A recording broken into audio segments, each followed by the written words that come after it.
Hello friends, कैसे हैं आप सब। मैं एक्चुअली इस वीडियो में तीन ऐसे स्टॉक्स डिस्कस करने वाला हूं जिसमें इन्वेस्टर्स को ऐसे लग रहा है कि वो ट्रैप हो गए हैं। उन तीनों स्टॉक्स के नाम है कैम्स, स्टोवक्राफ्ट और हैप्पीएस्ट माइंड्स। और लास्ट में एक ऐसा केमिकल स्टॉक मैं सजेस्ट करने वाला हूं आपको जो बहुत ज़्यादा अंडर वैल्यूड है। अभी उसका पीई सिंगल डिजिट में है। और अभी जैसा आप मार्केट कंडीशंस देख सकते हैं, जो भी ओवर वैल्यूड कंपनीज है उनको बहुत ज़्यादा बीटिंग मिल रही है। तो इस वजह से वैल्यू कंपनीज में अभी इन्वेस्ट करना सही रहेगा। तो इसलिए मुझे वो लगता है अभी प्रेजेंट सिचुएशन के लिए वो स्टॉक बहुत अच्छा है। तो चलिए स्टार्ट करते हैं आज का वीडियो। एंड उससे पहले अगर आपको ये वीडियो पसंद आए तो प्लीज़ लाइक एंड सब्सक्राइब किए बिना नहीं जाइएगा।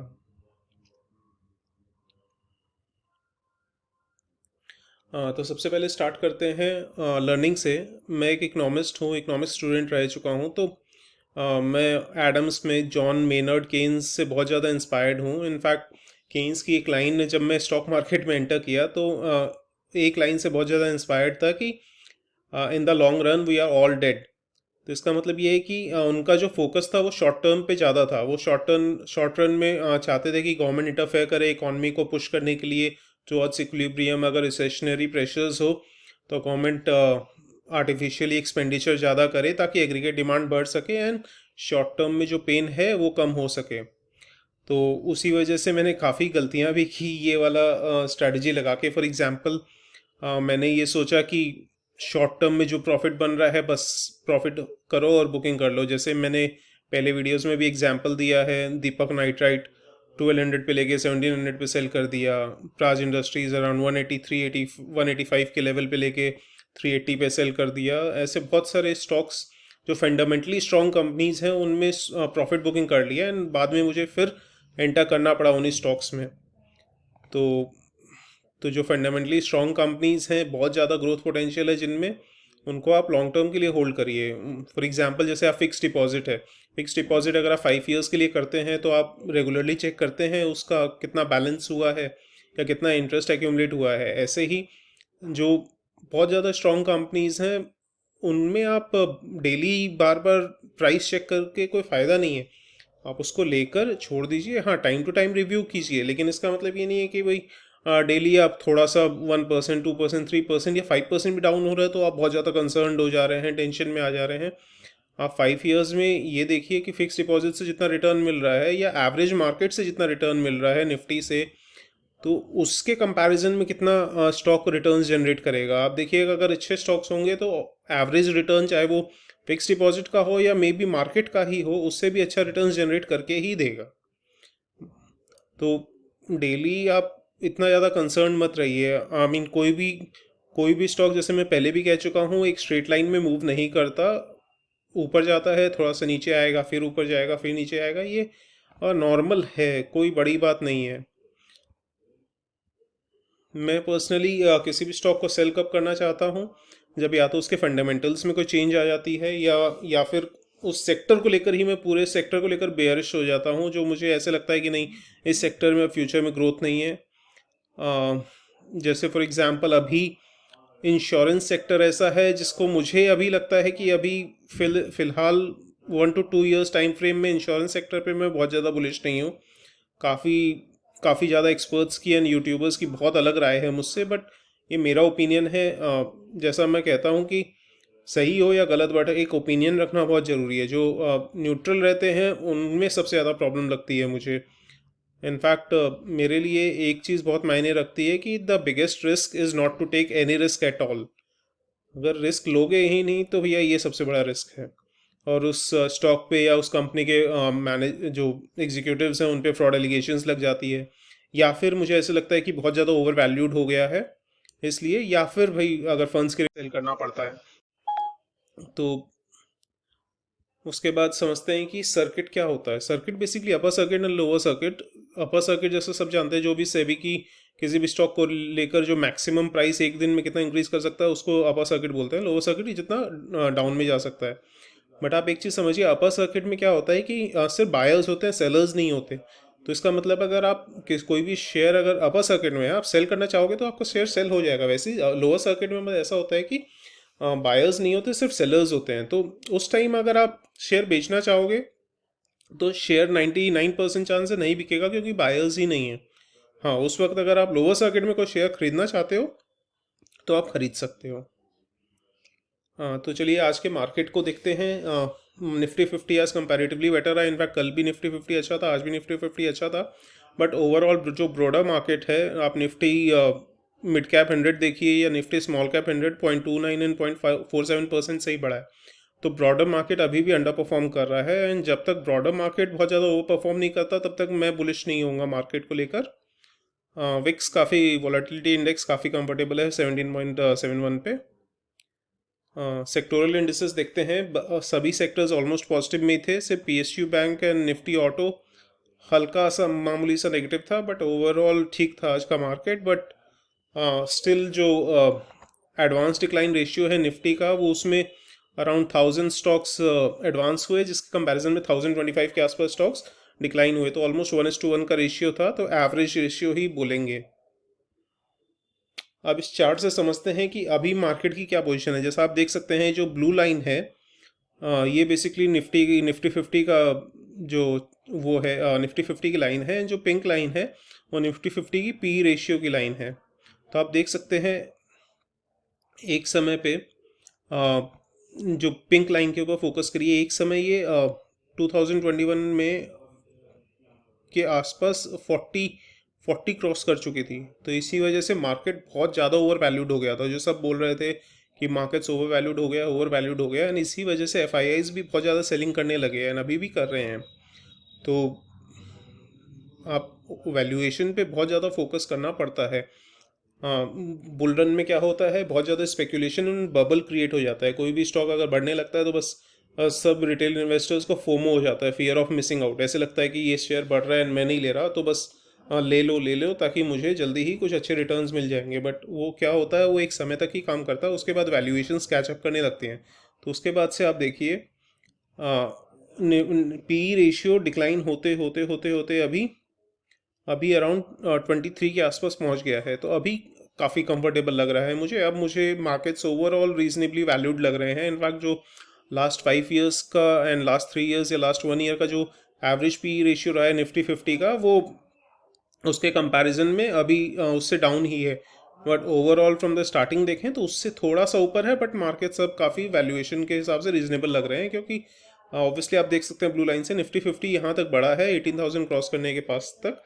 लेकिन उसके बाद से अर्निंग्स भी निफ्टी 50 में जो कंपनीज हैं उनकी बढ़ी हैं, इस वजह से अर्निंग्स बढ़ने के कारण पीई रेशियो डिक्लाइन होते होते होते अभी 23 पे है। तो अब मेरे को लगता है मार्केट्स काफ़ी रीजनेबली वैल्यूड है, एंड इस हिसाब से जो एफआईआईज की जो सेलिंग है वो जल्दी ही रुक जानी चाहिए।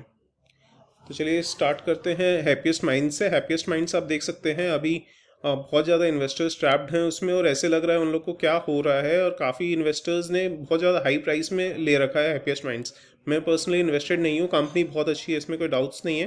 बट आप नेट सेल्स पे देखिए, फ्रॉम 192 करोड़ टू 265 करोड़ से एक साल में अराउंड 35% इंक्रीज हुआ है net sales. Profit after tax in fact ज़्यादा इंक्रीज नहीं हुआ है। एडजस्टेड ईपीएस पे ऑलमोस्ट सेम लेवल पे ही है दिसंबर 2020 से 2021 पे कंपेयर करें तो। शायद यही वजह है कि हैप्पीएस्ट माइंड्स अपना जो मोमेंटम है वो रख नहीं पाया। अभी 1082 चल रहा है इसका प्राइस, करंट पी 98 है, तो थोड़ा सा ओवर वैल्यूड है। फ्यूचर पोटेंशियल बहुत ज़्यादा है, बट अगेन क्योंकि लास्ट कुछ क्वार्टर्स में उतना अच्छा रिटर्न्स या उतना अच्छा परफॉर्म नहीं कर पाया है, तो इसको from its all time height से 1580 के आसपास था, तो उससे काफ़ी गिर के अभी 1080 पे हो गया है। अभी भी मुझे लगता है कि थोड़ी सी पेन अभी बची है, क्योंकि जब तक हैप्पीएस्ट माइंड अपने पोटेंशियल के हिसाब से रिटर्न्स जनरेट नहीं करेगा तब तक थोड़ा सा ओवर वैल्यूड रहेगा। रिटर्न ऑन इक्विटी आप देख सकते हैं 42% बहुत अच्छा है, बट अगेन वैल्यूएशन मैटर करती है। तो इसीलिए शायद इतनी अच्छी कंपनी होने के बाद भी मैं इसको कंसिडर नहीं कर रहा हूँ अभी लेने के लिए।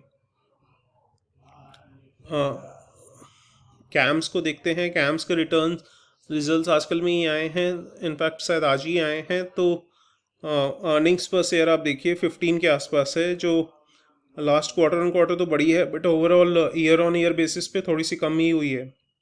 तो रिजल्ट्स मेरे हिसाब से एवरेज है, सेल्स बड़ी है, रेवेन्यूज़ बड़ी हैं, बट नेट प्रॉफिट इंक्रीज नहीं हुआ है। तो ये net profit year on year increase नहीं हुआ है, तो ये मेरे लिए कंसर्निंग फैक्टर है। एवरेज रिजल्ट्स मैं समझूंगा तो मैं खुद भी इसमें इन्वेस्टेड हूँ। अभी करंटली थोड़ा हल्का फुल्का लॉस में हूँ मैं, शायद 2800 का मेरा बाइंग प्राइस है।